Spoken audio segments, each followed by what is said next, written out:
All right, team, welcome. So today, we're going to dive into something that's really the bedrock of pretty much every modern network service we build, server concurrency. We're going to walk through how it evolved, and hopefully, you'll see exactly why our systems are designed the way they are. Okay, so before we really get into the weeds, just a quick heads up on how we put this together. We did use some AI tools to help us boil down a pretty complex topic into a clear format. But every single point has been checked, curated, and shaped by a human. So think of it as AI-assisted, not AI slop. So let's kick things off with a question, a pretty wild one actually, that has driven literally decades of innovation in our field. Why is it that a multi-million-dollar server, a piece of hardware that can perform billions of operations every second, spends a shocking amount of its time doing, well, absolutely nothing? And that question, it really gets to the heart of the first major problem everyone faced. You could call it the original sin of server design, just wasted time. It's the problem we've been trying to solve ever since. The first servers had this fatal flaw called blocking I/O. Think about it like this. Imagine a waiter who takes your order, goes to the kitchen, and then just stands there, completely frozen, waiting for the chef to finish your one dish.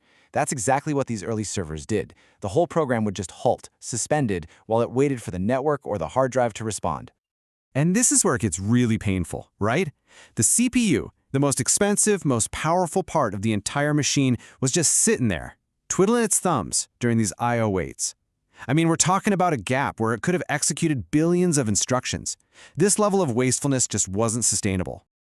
Okay, so faced with this massive waste, the first solution engineers came up with was, well, it was kind of a brute force fix, but it made a lot of sense at the time. They called it the thread per connection model. The idea was simple. For every single client that connects, you just spin up a brand new dedicated OS thread just for them. And honestly, it was a huge leap forward. If one client's request was blocked waiting for the database, no big deal. The operating system could just switch over to another thread and keep working on another request. But, and this is a big but, this seemingly elegant solution ran smack into a very hard wall. And that wall had a name, the C10K problem. That's C for concurrent, 10K for 10,000. The challenge of handling 10,000 connections at the same time, which, for the growing internet, was becoming table stakes. So why did it fail? It all came down to something called context switching overhead. See, OS threads they're heavy. They take a lot of memory and CPU time to manage. When you have thousands of them, the operating system ends up spending more time just saving the state of one thread and loading up another than it does running your actual application code. The whole thing just grinds to a halt. All right, so the next logical step was an optimization called the thread pool. Instead of creating a new thread every single time someone connects, you'd just have a fixed number of reusable worker threads. This definitely helped cut down on the cost of creating and destroying threads all the time, but it didn't solve the core problem. A blocked thread is still a blocked thread, and that's a wasted resource. And this is where things get really interesting. This roadblock, this fundamental limitation, it forced a complete paradigm shift.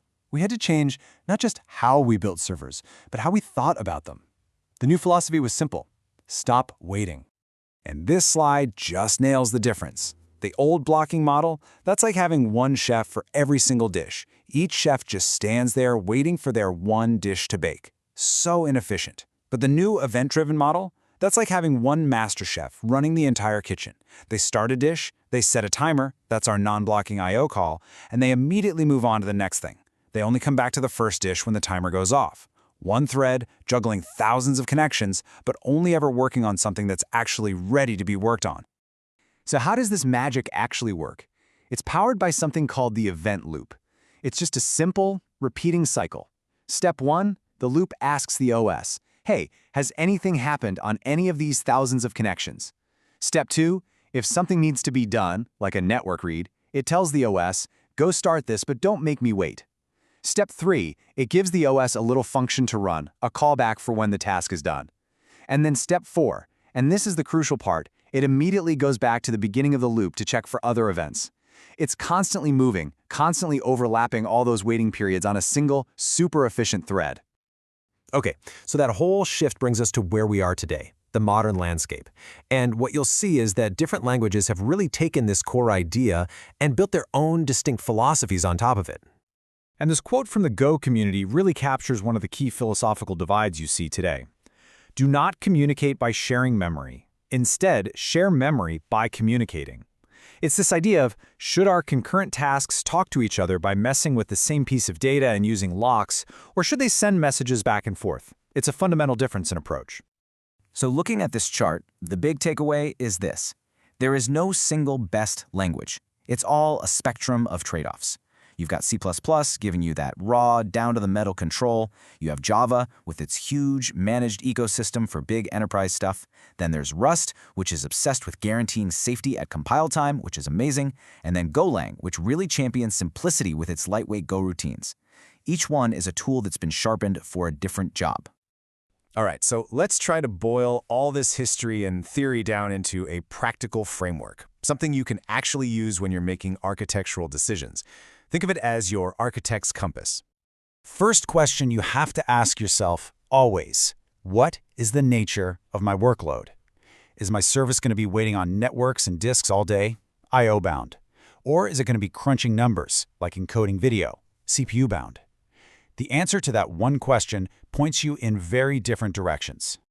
Next up, you have to be really honest about your priorities. Are you chasing the absolute lowest latency possible? Do you need ironclad, provable safety? Or do you just need to ship new features as fast as humanly possible? Because here's the secret. You can't have it all. You have to pick what matters most to your project. And last, but honestly, maybe most important, what about your team?